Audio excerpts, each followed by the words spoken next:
अप्पी आमची कलेक्टर या मालिकेच्या पुढच्या भागात आपल्याला पाहायला भेटणार आहे की अप्पी आणि अर्जुन कामावरून लवकर येऊन अमोलला प्लॅन पिक्चर दाखवण्याचा केलेला असतो. अर्जुन नेहमीप्रमाणे लवकर काम उरकून अप्पीला घ्यायला जातो. अप्पी आणि अर्जुन दोघे एकसोबत कामावरून जातात. रुपालीने यशाला फोन केल्यामुळे सरकार तिथून यायला निघालेले असतात. सरकारांना टेन्शन आलेलं असतं की अप्पीनं अचानक का बोलून घेतलं, पण अप्पीनं बोलवलंय म्हणजे काहीतरी महत्त्वाचंच काम असेल असं म्हणून ते दोघं तिथून निघून जातात. इकडे अप्पी अर्जुन कामावरून येतात. कामावरून आल्यानंतर सगळ्यात आधी अमोल शॉक होतो आणि म्हणतो, मा आज तू लवकर कशी काय आलीस? अप्पी म्हणते की आले असेच, रोज तू आम्हाला सरप्राईज देतोस ना, आज आम्ही तुला सरप्राईज द्यायचं ठरवलं आहे. अमोल म्हणतो, काय मा कसलं सरप्राईज? त्यावर अप्पी म्हणते की तू गेस कर काय असेल सरप्राईज. अर्जुन म्हणतो, हां अमोल तू सांग, तुझ्यासाठी आज एक सरप्राईज आहे, खूप छान आहे, तुला खूप आवडेल. अमोल म्हणतो की मा तू मला फिरायला घेऊन जाणार आहेस का? अप्पी म्हणते की नाही बाळा, आज आपण पिक्चर बघायला जायचं. मोनाला हे बघून खूप वाईट वाटतं की तिला नेत नाही आहेत, म्हणून मोना म्हणते की काय रे अमोल, तू पिक्चरला जाणार आहे आणि मला सुद्धा नेणार नाहीस?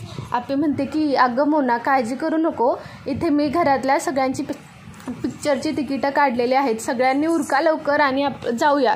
मोना खूप खुश होते आणि म्हणते की वंश तुम्ही किती चांगले आहात, मला सुद्धा पिक्चर बघायला यायचं आहे, मला खूप पिक्चर बघायला आवडतो. अप्पी म्हणते की बरं ठीक आहे, वेळ वाया घालवू नका, फटाफट उरका, आपल्याला जायचं आहे. अमोल खूप खुश असतो, मोनासुद्धा खूप खुश असते. रुपाली सरकार येण्याची वाट बघत असते. ते दोघंसुद्धा आपल्या रूममध्ये आवरायला जातात. मोना आवरून बाहेरच येते. अप्पीचं ऑलरेडी सगळं आवरून झालेलं असतं. ते पिक्चरला निघतातच एवढ्यात सरकारांची घरात एंट्री होती. सरकारांना बघितल्यानंतर अर्जुन विचारतो, अप्पे हे इथं काय करतायत? सरकार म्हणतात की अर्जुन तू इथं आहेस, मग अप्पे तू आम्हाला का बोलवलंस? अप्पे म्हणते की सरकार मी तुम्हाला नाही बोलवलं. सरकार म्हणतात की अप्पे मला फोन आला होता की तू बोलवलंयस म्हणून मी आलो आहे. अप्पे म्हणते की सरकार मी कसं बोलवेन तुम्हाला, मी माझ्या फोनवरून फोन केला असता ना, मी तुम्हाला फोन केलाच नाही. सरकार म्हणतात की काय बोलती तू, खरं बोलतेस का? असं म्हणतो. नंतर अर्जुन म्हणतो की अप्पे मी असताना तू इथं सरकारांना का बोलवलंस? अप्पे म्हणते अरे अर्जुन मी नाही बोलवलं. अर्जुन म्हणतो मग हे कसे आले? घरात अजून कोण आहे का त्यांच्यासोबत बोलणारं? तू सोडून ह्या घरातलं कोणीसुद्धा त्यांच्याशी बोलत नाही. अप्पे म्हणते की अर्जुन विश्वास ठेव, मी त्यांना बोलवलेलं नाही आहे. आणि परत ती म्हणते अर्जुन आज काही असलं तरी अमोलसमोर ड्रामा नको आहे, प्लीज नीट वाग, आपण आपली भांडणं जरा वेळासाठी बाजूला ठेवून एकत्र राहू शकतो का? अर्जुन अमोलकडे बघून शांत बसतो. अप्पी सरकारांना घरात घेतल्यानंतर चहापाणी विचारते. सरकार अर्जुनकडे बघून उगाच गिल्टी असल्यासारखं वाटतात. सरकार म्हणतात की मनाशीच म्हणतात की का आलो असेल मी तर, असं म्हणून तो अप्पेला म्हणतात की अप्पे तुझं काही काम नाही ना, मग मी जातो परत. अप्पे म्हणते की आत्ताच तर आलात, लगेच घाई का करताय जायची? सरकार म्हणतात की नाही, मी इथे असल्यावर कोणाला जर दुःख होत असेल तर मी इथून गेलेलंच बरं. अप्पे म्हणते की असं तुम्ही नका विचार करू, तुम्हाला हवं तेवढे दिवस तुम्ही इथे राहू शकता. अमोल त्यांच्या मांडीवर जाऊन बसतो. सरकार म्हणतात की नाही, मी इथे आहे हे अर्जुनला अजिबातसुद्धा आवडणार नाही, त्यामुळे मी इथून गेलेलाच बरा. कदमसुद्धा त्यांना सगळं आधी आठवतं, त्यामुळे ते एका बाजूला जाऊन बसतात. ते कोणीही सरकारांशी बोलत नाही. रुपाली म्हणते की बघितलं ना भाऊजी, मी म्हणलेलं ह्या अप्पीचा ना काहीतरी वेगळाच प्लॅन आहे, ही दिसते तेवढी साधी नाही आहे.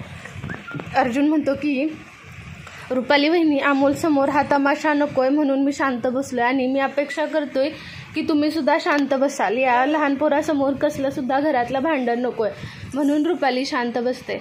सरकार म्हणतात की अप्पे मी जायला लागतो, आता माझी इथे गरज नाही, मी परत कधीतरी येईन, असं म्हणून जायला लागतात. अमोलला अप्पी गोड बोलून रूममध्ये पाठवते. रूममध्ये पाठवल्यानंतर अप्पी म्हणते की अहो सरकार तुम्ही थांबू शकता इथे, तुम्ही आत्ताच आलात, लगेच जाणं बरोबर दिसत नाही. असं म्हणल्यानंतर अर्जुन म्हणतो की अप्पे खरं खरं सांग, तूच तर बोलवलं नाहीस ना? अप्पी म्हणते की मी बोलवलं नाही, पण तू ह्यांचा आदर करायला पाहिजेत, ते तुझ्यापेक्षा वयाने मोठे आहेत. अर्जुन म्हणते किती मोठे आहेत आणि त्यांनी काय केलं आहे हे मला चांगलंच माहिती आहे, तू तर काही बोलूच नकोस अप्पे, तुझ्याकडून ही अपेक्षा नव्हती. सरकार म्हणतात की अर्जुन जे काही झालं त्यासाठी मला एकदा माफ कर, तू परत काहीच मी तुझ्याकडे मागणार नाही, एका चुकीची शिक्षा बस झाली रे, किती वर्ष देशील?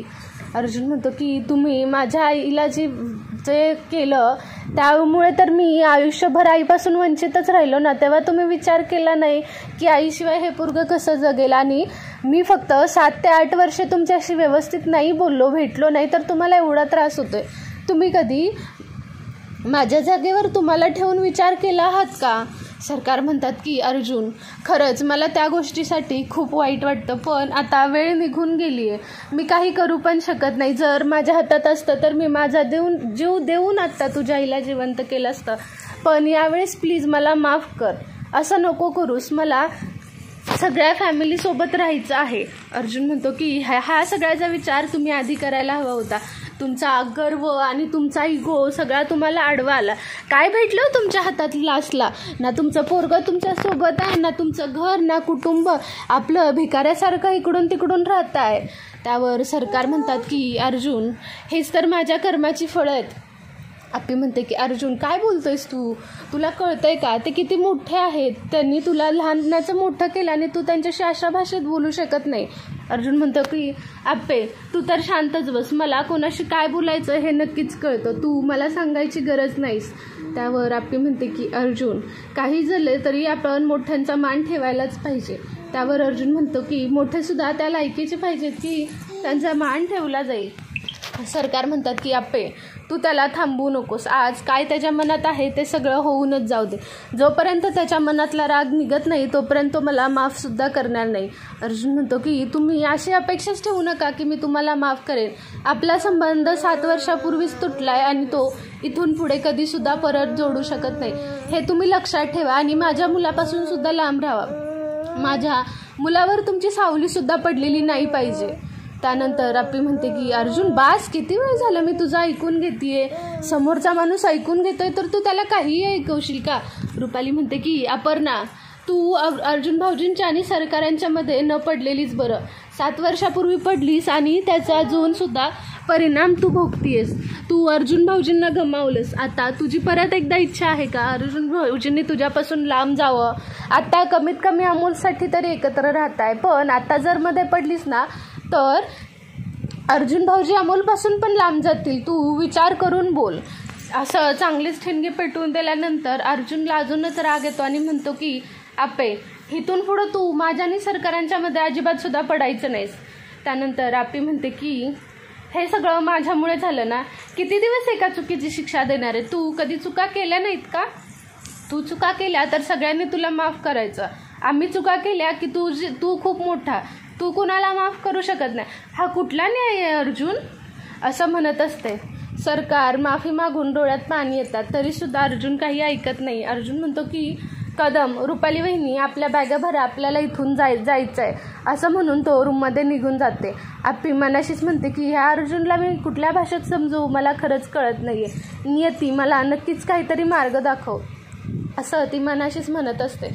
आणि इथेच आप्पी आमची कलेक्टरचा भाग संपतो. तुम्हाला आपल्या चॅनलवरचे अपडेट्स आवडत असतील तर लाईक करा, शेअर करा आणि सबस्क्राईब करायला विसरू नका. थँक्यू.